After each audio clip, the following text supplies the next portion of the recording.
दोस्तों, मेरा नाम naeemabbas और आप देख रहे हैं मेरा यूट्यूब चैनल naeemabbasvlogs। दोस्तों आज मैं आया बाबा पीर सुखे दी दरबार से जोड़ा साढ़े शहर से तकरीबन 15 किलोमीटर दूर है। तो इस टाइम मैं चढ़ा पहाड़ी से तो साह बड़ा चढ़ गया, बड़ा इना उचान है, तुम देख सकते हो।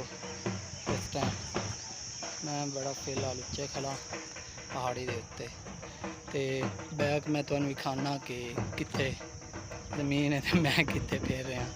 तो चलो मैं तुहानू दिखाना वो भी देखो, सारी थल्ले ज़मीन वो कित्थे है। तो इस साइड सारी क्रैश मार्केट आ जी, इस साइड ना सारी क्रैश मार्केट आ। तो इत्थे ईद दी छुट्टियां ने जिस वास्ते फिलहाल बंद पई आ। तो बहुत ज़बरदस्त जगह है भी, देखो माशाल्लाह बड़ा प्यारा नज़ारा है। देखो बहुत ज़बरदस्त और ब्यूटीफुल जगह।